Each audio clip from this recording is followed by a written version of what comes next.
Fala pessoal, bom dia. Então, dando continuidade aos nossos estudos, hoje a gente vai voltar a falar sobre genética, né? Já falamos um pouquinho sobre, é, na aula online, nós falamos sobre a segunda lei de Mendel. Vou postar um vídeo daqui a pouco sobre o linkage, né, a ligação gênica. E hoje a gente vai falar sobre a genética dos grupos sanguíneos, beleza? Bom, então... o grupo sanguíneo ele é determinado, ele é condicionado por fatores genéticos, tá? E aí, nessa condição, obviamente, o seu grupo sanguíneo ele pertence a uma herança genética, um gene que você herdou do seu pai e outro que você herdou da sua mãe, ok? Pessoal, nós conhecemos, habitualmente nós falamos sobre três grupos distintos, o A, B, O, que formam o sistema ABO, beleza? Mas assim como outros caracteres, nós recebemos um gene do nosso pai e um gene da nossa mãe. Então, ele é determinado por um par de gene, beleza? Um genótipo. O genótipo que condiciona o grupo sanguíneo, ele está no loco gênico, né? E ele se pareia através do gene ISAM A para o grupo sanguíneo A, beleza?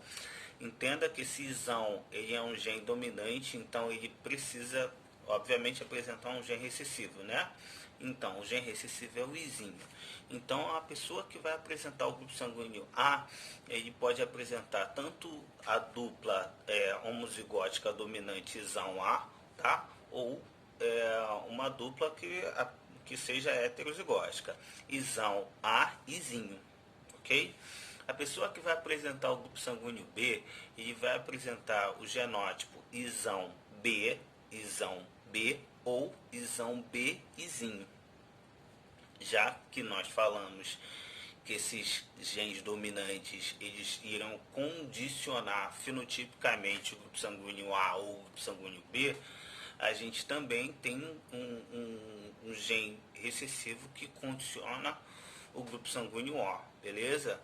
A dupla que condiciona o grupo sanguíneo O, ela é formada por dois genes recessivos, Izinho, tá? Então, ISAM A condiciona o grupo sanguíneo Azão, ISAM B condiciona o grupo sanguíneo B, beleza? Izinho condiciona o grupo sanguíneo O. Da mesma forma, os outros dois podem apresentar heterozigose. Pessoal, então, o que é isso que eu falei? Nada mais é, pessoal, do que pessoas que apresentam na superfície das suas hemácias um carboidrato, tá? Carboidrato esse chamado de aglutinogênio, beleza? Que serão reconhecidos, né? Que terão aí esse reconhecimento através do sistema antígeno-anticorpo, tá? Isso porque o seu plasma, o plasma dessa pessoa, o que é plasma? Plasma é a parte líquida do sangue. O plasma dessa pessoa vai apresentar um anticorpo. Entendo. Esse carboidrato presente na superfície das hemácias apresenta a função de antígeno, enquanto que no plasma estão ali proteínas que vão condicionar os anticorpos. Belezinha? Show de bola. As pessoas que apresentam aglutinogênio A na superfície das suas hemácias obrigatoriamente apresentarão aglutinina anti-B, beleza? A aglutinina são os anticorpos que eu acabei de falar. A pessoa que apresenta na superfície das suas hemácias aglutinogênio B, beleza? Obrigatoriamente irão apresentar aglutinina anti-A, beleza? Show, pessoal. Então, lá na página 410 vai falar, vai exemplificar muito bem o que eu estou falando, muito melhor do que eu estou falando, tá? Isso porque as pessoas que não apresentam uma determinada aglutinina ou um determinado aglutinogênio também estará exemplificado. São pessoas que apresentam, e isso nós vimos lá na aula que falava sobre genética, né? Falava sobre condicionamento genético, expressão gênica. A pessoa que apresenta tanto o gene para determinar o grupo sanguíneo A e o gene para determinar o grupo sanguíneo B, né? Vai apresentar o grupo sanguíneo AB, tá? É uma determinada expressão gênica, não é isso? Beleza? Codominância, ok? Então, beleza. Como eu falei, essa é uma característica genética, certo? Obviamente você precisa receber dos seus pais essa herança genética, tá? Para apresentar um determinado grupo sanguíneo, beleza? Nunca, pessoal, nunca vai ser diferente dos seus ancestrais, ok? Obviamente que como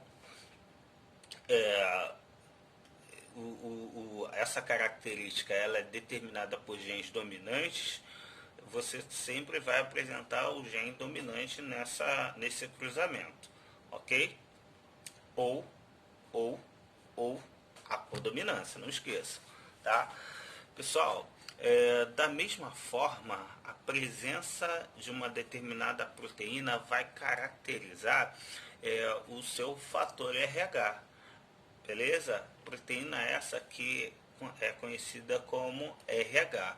Se o indivíduo apresenta, tá, no seu sangue essa determinada proteína, isso quer dizer que essa proteína ela vai ser condicionada, tá, a apresentar o fator RH. Se ela não tiver, o fator RH é negativo, tá?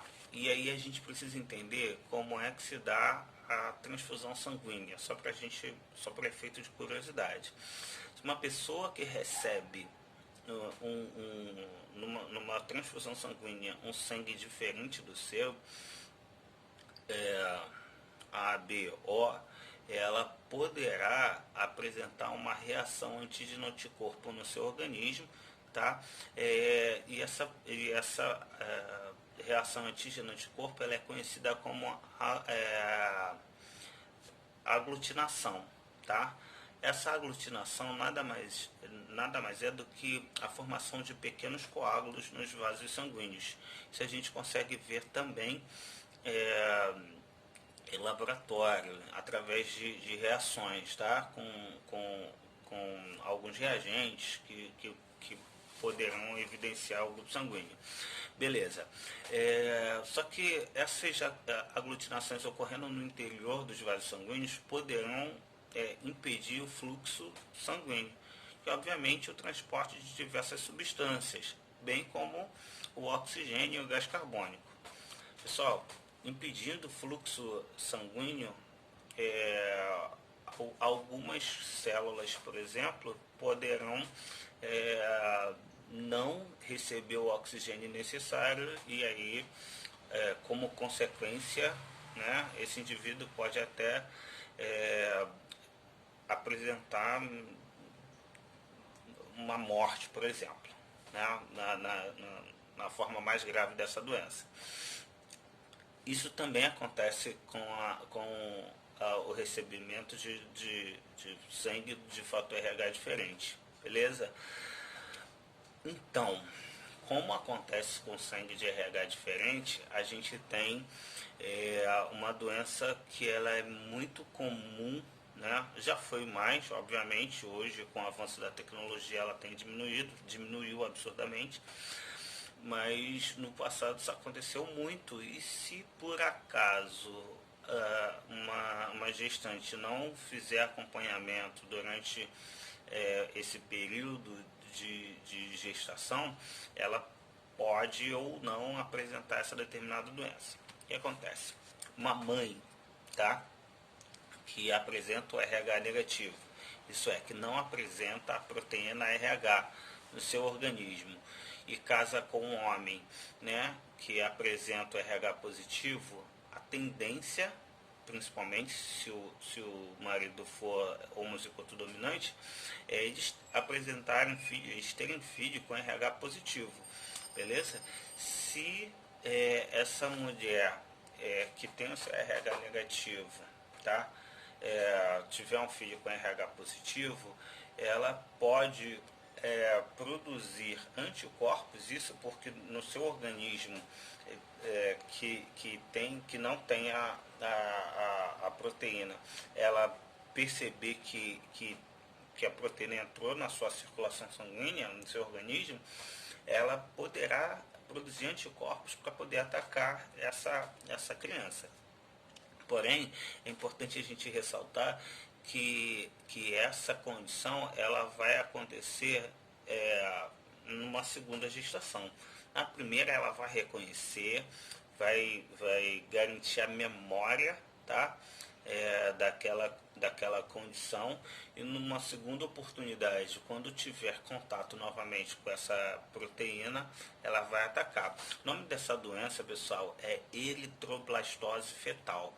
A eritroblastose fetal é muito comum, tá? E ela pode ser evitada com tratamento, né? Essa mãe ela vai receber doses, né, de vacinas para garantir que o organismo dela reconheça, né, aquela criança dentro do seu interior, dentro do seu útero, né, fazendo com que essa gestação aconteça de maneira menos agressiva tanto para o organismo da mulher quanto para o organismo da criança. Belezinha? Então entendam, eritroblastose fetal é a condição em que numa segunda gestação a mulher com RH negativo tem o segundo filho com RH positivo. Isso porque gerou memória da gestação anterior. Isso só vai acontecer se a mulher for RH negativo, o pai é RH positivo e a segunda criança também nascer RH positivo. Belezinha? Tô aqui à disposição de vocês, qualquer coisa pode chamar. Beijão.